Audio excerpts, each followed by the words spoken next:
آج ہم ڈسکس کریں گے گورنمنٹ کے بارے میں کہ گورنمنٹ کسے کہا جاتا ہے۔ گورنمنٹ کہا جاتا ہے حکومت کو، یا پھر ہم یہ کہہ سکتے ہیں کہ جو گورنمنٹ ہے وہ ایک سسٹم ہے جو کہ ملک چلانے کے لیے ضروری ہے، یا پھر ہم کہتے ہیں کہ آ سسٹم ٹو رن کنٹری جو ہوتا ہے اسے ہم گورنمنٹ کہہ سکتے ہیں۔ اور جو گورنمنٹ ہے اس کے لیے کیا کیا جاتا ہے؟ ملک کے کچھ خاص لوگوں کو، کچھ خاص ممبرز کو سلیکٹ کیا جاتا ہے، یعنی کہ ان کو چوز کیا جاتا ہے۔ اور پھر ہم دیکھتے ہیں کہ وہ جو ممبر ہیں، جیسے یہاں پر ہم دیکھ رہے ہیں، ہم یہاں پر دیکھ رہے ہیں کہ ایک ملک سے مختلف جو لوگ ہیں، کچھ خاص ممبرز جو ہیں ان کو سلیکٹ کیا گیا ہے، ان کو چنا گیا ہے، اور پھر یہ جو ہیں یہ کیا کر رہے ہیں، یہ ایک سسٹم کے تحت جو ہے وہ ملک کو چلا رہے ہوتے ہیں، اور یہ کام کرتے ہیں اس ملک اور اس ملک میں رہنے والے لوگوں کے بھلے اور فائدے کے لیے۔ جیسے کہ یہاں پر ہم نے لکھا کہ یہ کون سے لوگ ہوتے ہیں، who work for the benefit and welfare of the people، یعنی کہ لوگوں کے فائدے کے لیے، ان کے بھلے کے لیے جو ہے وہ کام کریں گے، کچھ اصول بنائیں گے، کچھ قانون بنائیں گے، اور ایک سسٹم کے تحت جو ہے وہ ملک کو چلائیں گے۔ اب اگر ہم ان لوگوں کی بات کریں تو ہم دیکھتے ہیں کہ یہ جو لوگ ہیں انہیں الیکٹڈ ممبرز بھی کہا جاتا ہے۔ اب الیکٹڈ ممبر کا کیا مطلب ہے؟ مطلب یہ کہ یہ وہ کچھ خاص لوگ ہیں جن کو ہم مل کے چنتے ہیں۔ جیسے کہ اگر ہم بات کریں کہ آپ کی جو کلاس ہے اس میں کوئی مانیٹر جو ہے وہ چوز کرنا ہے، آپ نے دیکھنا ہے کہ کلاس میں سے کس بچے کو مانیٹر بنایا جائے، تو پھر کیا ہوگا؟ جیسے کہ یہاں پر ہم دیکھ رہے ہیں، ہم کہتے ہیں کہ یہ جو ہے فار ایگزامپل ان کا جو نام ہے وہ ہے علی، اور یہاں پر ہم دیکھ رہے ہیں کہ یہ جو ہیں ان کا نام ہے سعد۔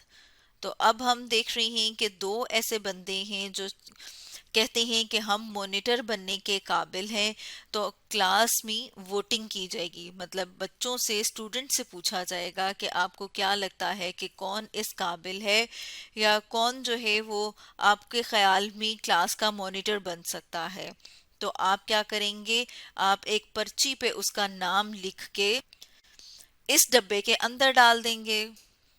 پھر ہم اس ڈبے میں گنیں گے کہ کتنے ووٹ جو ہیں وہ علی کو ملے، علی کو کتنے ووٹ ملے اور سعد کو کتنے ووٹ ملے۔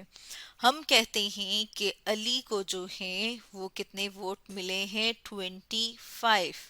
ٹھیک ہے، یعنی کلاس میں سے 25 بچوں نے یہ کہا کہ علی کو کلاس کا مانیٹر بننا چاہیے، اور اسی طرح سے ہم دیکھتے ہیں کہ 15 جو کلاس کے بچے ہیں ان کو یہ لگتا ہے کہ سعد جو ہے اسے کلاس کا مانیٹر ہونا چاہیے۔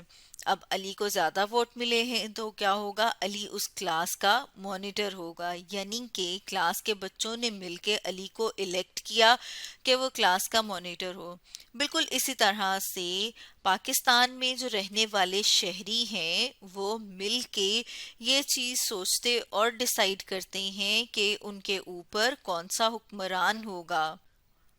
جس ممبر کو یا پھر جس شخص کو زیادہ ووٹ ملیں گے وہ کیا ہوگا؟ وہ پھر گورنمنٹ میں آ جائے گا۔ جیسے یہاں پر ہم نے دیکھا کہ لوگ جو ہیں وہ مل کے حکومت بناتے ہیں اور ایک سسٹم کے تحت جو ہے وہ پھر ملک کو چلاتے ہیں۔ تو کیونکہ ہم ووٹ دے کے انہیں سلیکٹ کرتے ہیں، یعنی کہ چوز کرتے ہیں، تو انہیں ہم کہیں گے کہ وہ الیکٹڈ ممبر ہیں۔ اور اس طرح سے جب ہم خود مل کے کسی کو چوز کرتے ہیں تو اسے کہتے ہیں ڈیموکریسی، یعنی کہ جمہوریت۔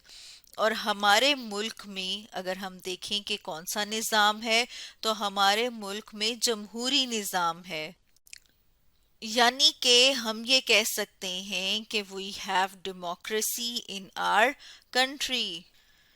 اب اگر ہم یہ بات کریں کہ ہمارے ملک میں جو ٹاپ کے اوپر ہوتے ہیں، یعنی کہ جیسے کہ ہم اسکول میں دیکھتے ہیں کہ مانیٹر ہوتے ہیں، پھر ہم دیکھتے ہیں کہ ان مانیٹر کے اوپر ایک ہیڈ ماسٹر یا ہیڈ مانیٹر کہہ سکتے ہیں کہ ہوتا ہے.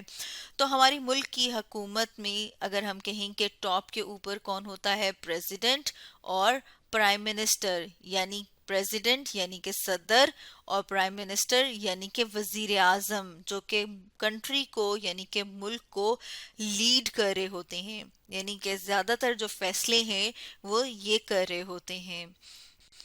اور ہم دیکھتے ہیں کہ جو ہماری گورنمنٹ ہے وہ کیا کرتی ہے، وہ ہمیں بہت ساری فیسلٹیز یعنی کہ بہت ساری سہولیات جو ہیں وہ مہیا کرتی ہے. جیسے کہ ہمیں بجلی، پانی، گیس، اس کے علاوہ تعلیم حاصل کرنے کے لیے اسکول، کالج، یونیورسٹیز.